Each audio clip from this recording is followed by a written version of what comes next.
Good morning. It's Wednesday, April 29th. Here's what we're working on.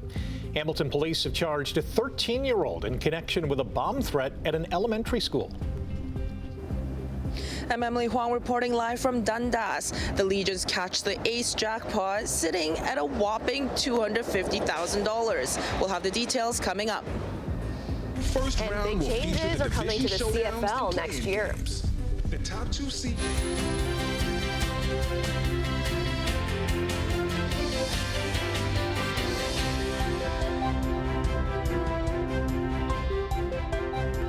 Good morning. Welcome to Morning Live. I had a nap at the perfect time yesterday because it rained while I napped. Ooh. I woke up, the rain was done. It was a happy day. Perfect.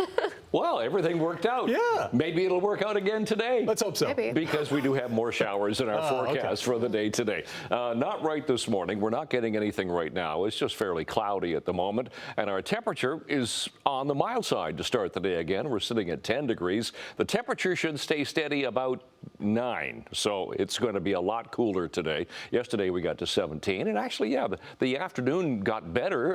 There was even a little bit of sunshine late in the afternoon. But today, no, not a lot. It's fairly cloudy right now. It's going to stay cloudy for the day. The showers will develop later on this morning and be on and off throughout the afternoon. But yeah, 9 degrees for the day today.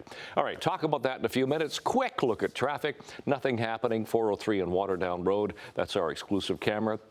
Nothing to see there. Sun's coming up in 15 minutes now. So let's go to just a few MTO traffic cameras. The Red Hill Creek camera, Toronto bound toward the Skyway, heading away from us. Speaking of the Skyway, here's the base. As you can see, heading Toronto bound up toward the Skyway. We did have a collision here just about 15 minutes ago, just around the Brant Street area, but that is now cleared. So things are getting back to normal. Actually, pretty light volume right there right now. So we will look at weather and traffic as usual coming up right now. The news.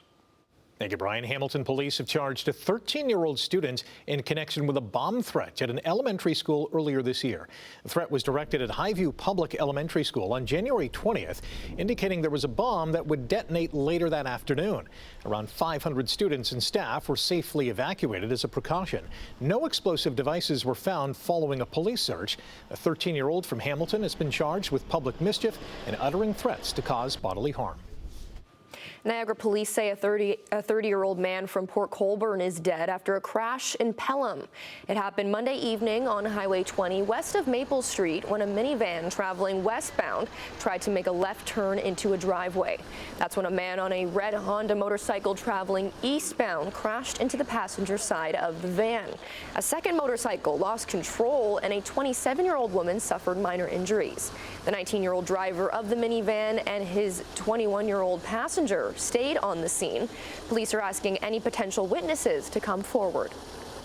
Canada's Transportation Safety Board is looking into an incident where a GO train full of passengers stalled for 3 hours on the tracks just outside the Hamilton Centre GO station. The commuter train out of Union Station came to a stop on the tracks near downtown Hamilton at 5 p.m. on April 22nd, leaving passengers stuck until around 8 that evening. Passengers we spoke with say they weren't told when they would be able to leave, leading some to complain about dehydration and feeling panicked. Metrolink says some passengers forced a train door open and exited onto the train tracks, something they say is a safety risk. One person we spoke to says the experience was traumatizing for her children. And then there's announcements because people were smoking apparently on some of the cars. It was a mess. And my one daughter, she really overheated and we got worried and I had to go seek help because she looked like she was gonna pass out. And this was getting close to, I'd say between the 2 and the 3 hour mark because we were on there for almost 3 hours. The TSB says it's collecting and reviewing the data to determine whether a full investigation is warranted. The train stopped on tracks owned by CPKC, which are federally regulated. The Carney government's spring economic update includes new spending to help the cost of living and a lower projected deficit. The federal Liberals now estimate last year's deficit came in at roughly $11.5 billion, lower than the $78.3 billion forecasted in 2025. Officials say it's tied to improved economic performance and a few lapses in planned spending. They also predicted the annual shortfall will gradually decline to $53.2 billion by 2030. 30-31. Given global trade uncertainty and U.S. tariffs, the Fed's tabled nearly $55 billion in new costs and spending. Our government continued to reduce spending, improve efficiency, and deliver better value for Canadians. As a result, Mr. Speaker, projected deficits are lower over the fiscal horizon. The new spending included the Canada Strong Fund, where $25 billion will be used to kickstart major projects. Meanwhile, $6 billion will go towards a skilled trades program to help boost recruitment and training in that industry. CPP contributions will be reduced from 9.9% to 9.5% of an employee's paycheck, and $110 million per year will go to help improve Canada's sports organizations. According to a recent survey by food experts, the average household in Canada is only spending $23 more a month on groceries compared to last year. Dalhousie University has released the latest Canadian Food Sentiment Index, which shows households are only spending an average of 4.6% more on groceries each month. The study shows more than 80% of the 3,000 people surveyed said food prices are the largest increase in household expenses. Some people may have actually spent more, but generally speaking, we're just looking at a marketplace that is still quite frugal, to be honest, and they're coping with higher prices. Food researcher Sylvain Charlebois says Canadians should expect grocery prices to go up a further 5 to 6% because of the war in Iran. One of CHCH News' most celebrated broadcasters has died. Former co-anchor Dan McLean passed away in an Owen Sound hospital last Friday at the age of 78. McLean connected with local audiences for more than 30 years. He gained broadcasting experience in other areas of Ontario, including Barrie and Kitchener, before he was hired here at CHCH, where he would spend the next 37 years. He co-anchored the CHCH Evening News with Connie Smith for years, earning honors and acclaim for his work. Dan also earned an RTDNA Lifetime Achievement Award, the Queen's Jubilee Medal, and was named Hamilton's Citizen of the Year in 2001. His family will hold a celebration of his life at a later date.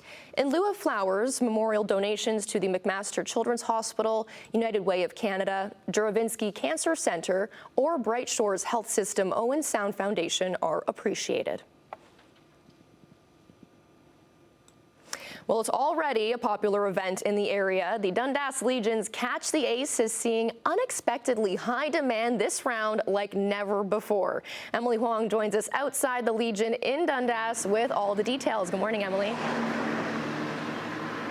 Good morning, Simone. Now, they're just 5 weeks in, but this current jackpot sits just shy of $250,000. Now, every Wednesday, they do a draw, and today the draw is scheduled for 8 p.m., and the lucky winner will take over $20,000 in the weekly prize. Since they began in 2023 August, the Dundas Catch the Ace has raised over $2.4 million. This time around, organizers say it's one of the strongest starts they've ever seen.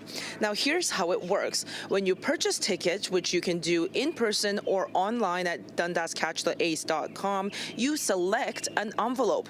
Each envelope contains one playing card, and when the draw happens on Wednesday, the winner takes the weekly prize, but if that winner had picked the ace of spades, they take home the jackpot. 20% of the weekly ticket sales goes towards the weekly prize, 30% goes to the progressive jackpot, and the remaining 50% gets donated to local charities like Margaret's Place Hospice, St. Joseph's Villa, and the Legion itself.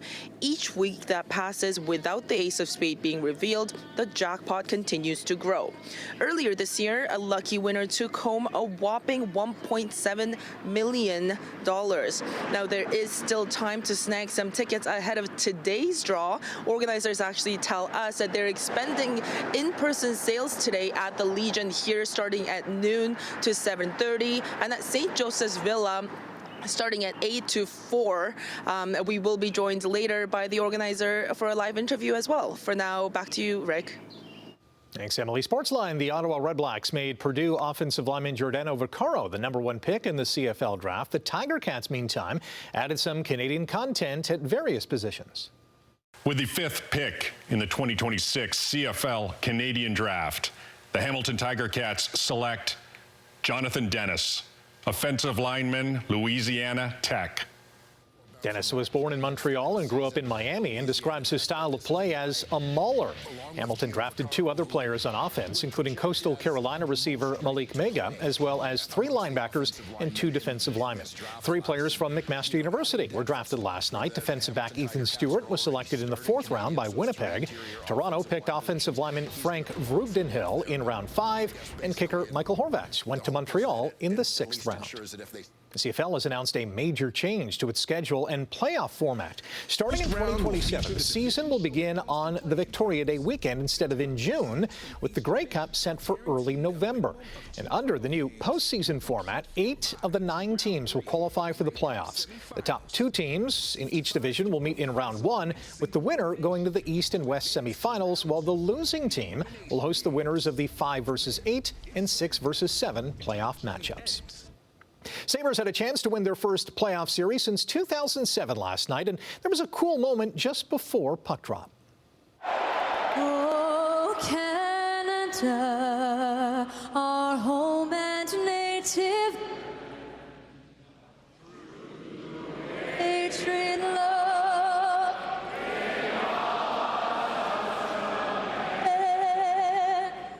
With the anthem singer's microphone cutting out, fans in Buffalo belted out "Oh Canada." As for the game itself, the Sabres could not put Boston away.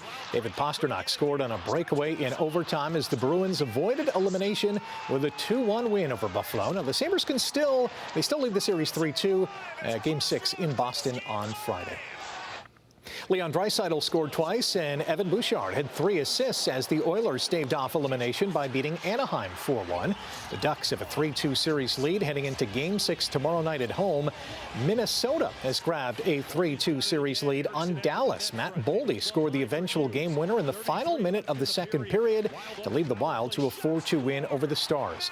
Minnesota will try to advance to round 2 for the first time since 2015 when they host Game 6 tomorrow. The Brantford Bulldogs are 1 win away from advancing to the OHL final. The Dogs blasted Barrie 6-1 last night to take a 3-1 lead in the Eastern Conference final. Caleb Malhotra had a goal and 3 assists, while Cooper Dennis and Charlie Paquette each scored twice in the win. The Bulldogs can punch their ticket to the final with a win at home tomorrow night. After getting blanked by Boston on Monday night, the Blue Jays returned the favor by shutting out the Red Sox 3-0 last night. Kaz Okamoto drove in 2 runs, and Vladimir Guerrero Jr. added an RBI single as Toronto stopped Boston's season-high winning streak at 3 games. After starting the year on the injured list, Trey Savage made his season debut, and he was excellent. The sophomore pitcher pitched into the 6th inning and allowed only 4 hits and struck out 3. The Jays will try to win their 3rd straight series when they host the Bo Sox this afternoon. All right, 13 after 6 o'clock. 3 minutes and the sun is up. Yay, but we're not going to see a lot of it. And we don't see a lot of precipitation right now at the moment, but a little later on, yeah. So traffic this morning is moving nicely. We have no problems, no collisions, not a lot of volume. The roads are fairly dry. That's the 403 and Waterdown Road area doing fine so far this morning. Check some MTO traffic cameras. We'll start in St. Catharines and come around the Horseshoe. That's the QEW at Glendale. Nothing to see there. Red Hill Creek still looks pretty good. We'll flip ahead to just coming off the Skyway Bridge. So this is what they call north of 2, so north of North Shore Boulevard. Heading toward Fairview, all doing fine. The Ford plant this morning is pretty light volume all the way through Etobicoke Creek. Things are moving nicely, so take it carefully, please. All right, our temperature this morning. Last hour, we were 10 degrees. This hour, we've come down a degree. We're now sitting at 9, and that's pretty much where we're going to sit for the day today. We're not going to change an awful lot. We do have now, yesterday we had that southerly wind. Today, it's shifted around, the north-northeast wind, the cold front going through, and it's going to stay fairly cloudy this morning, and then we're going to get some showers later on today. Showers possible for the late morning into the afternoon, but there's that 9-degree high, so that's that's where it's going to be steady for the day today. What we have is this approaching low pressure system, and of course the cold front has gone through, and that's going to bring us some showers for the day today. Possible showers again tomorrow, but the problem is going to be we're continuing to get that northerly to northwesterly flow over the next few days, and that's going to keep us on the cool side. So today, temperatures will be steady, 9 to 10 to 11 for Cayuga and Simcoe. A fairly gray day with chance of showers. Tonight will be mainly to partly cloudy. It's going to be cooler tonight. Temperatures 1, 2, and 3. So yeah, below seasonal tonight, and then tomorrow to cap off April. Tomorrow we're looking at 11 to 9 degrees to 10 degrees. A little bit of sunshine, but there's still a chance of a shower for the day tomorrow. So out the door, 29th of April, we're looking at cloudy skies. The winds are light, and the temperature right now is mild actually to start a day. We're sitting at 9 at the moment. So we'll check the long-range forecast coming up. Simone, Rick. Thanks, Brian. Coming up after the break, we're going to say good morning to Emily Vukovic with a preview of what's to come in Chit Chat this morning. And in business news, Lululemon adds to its board in the face of increased competition. More on that after the break. 6:17 on your Wednesday morning. Good morning, Emily Vukovic. What is coming up in Chit Chat? Hi, good morning. The fifth and final movie in the Jackass slapstick movie series is set to hit theaters in June. Am I allowed to say that on television? You just did, so yes. Yes, I'd say so. It's a movie title. Yeah. It's not me saying it. I'm not like, Rick, you're such a, like, right. You know? Just like Schitt's Creek. Like, there you go. There you go. Okay, good. Okay, good. I feel better about it. I was a little hesitant. Okay, Adam Scott says he already knows the series Severance and how the series Severance ends. I'm so blown away by this, and if anybody watches Severance, they know that you have to pay so much attention to this show in order to understand it. Oh yeah. So we're going to take a deeper dive into that. Okay. And Ted Lasso is back with season 4 premiering August 5th. Yeah, love the new trailer. Looking forward to it. Thanks, Emily. On the markets this morning, the Canadian dollar edging up to 73.10 cents U.S. Gold is down $24 U.S. an ounce. Oil is up over the $100 mark after prices jumped $2.84 U.S. a barrel. Midday European trading, London, Frankfurt, and Paris all down this hour. The Asian markets were mixed today, with Hong Kong and Shanghai posting gains. North American markets were down across the board at Tuesday's close. Lululemon Athletica has named A.C. Eggleston Bracey to its board as it faces pressure over performance. Bracey, formerly a senior executive at Unilever, brings marketing and leadership experience to the role. Her appointment follows the naming of Heidi O'Neill as CEO starting in September.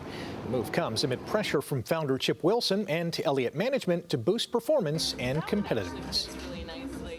A major oil supplier is pulling out of OPEC. The United Arab Emirates says it's withdrawing effective this Friday. OPEC, or the Organization of Petroleum Exporting Countries, is a massive oil cartel led by Saudi Arabia. Its member countries produce 36% of the world's oil. OPEC strongly influences oil prices through production limits that control supply from its member nations. The UAE has long pushed for higher production quotas. Its decision to leave OPEC is likely driven by a desire to produce more oil. Imagine cutting your hour-long commute down to 10 minutes. This week, an air taxi firm is testing out the first electric vertical takeoff and landing flights in the New York area. The aircraft looks like a drone and can fit 5 people, including a pilot. They take off vertically like a helicopter, then the propellers tilt to push it forward. The company says it is quieter than helicopters and produces 0 emissions.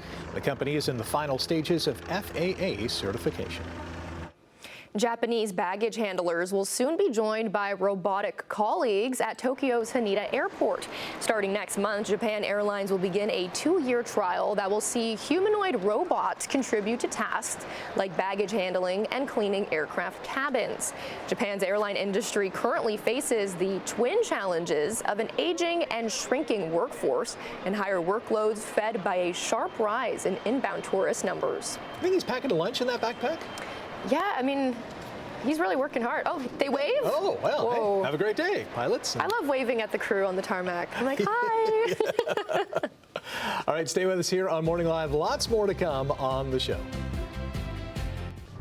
All right, 6:24. The sun is up, but the sky's pretty gray with the cloud cover that we have, but no precipitation right now, so the roads are nice and dry. Here's a look at the QEW Martindale going through St. Catharines. We'll flip ahead to the base of the Burlington Skyway Bridge. Really hasn't changed since the last time we checked it. We did have a little problem east of Brant Street just a little while ago, about half an hour ago, but it cleared fairly quickly, so nothing happening right there. Then we'll check Sheridan going through Mississauga. How about we dip into the 403 going through Mississauga? That's fine. No problems at Winston Churchill.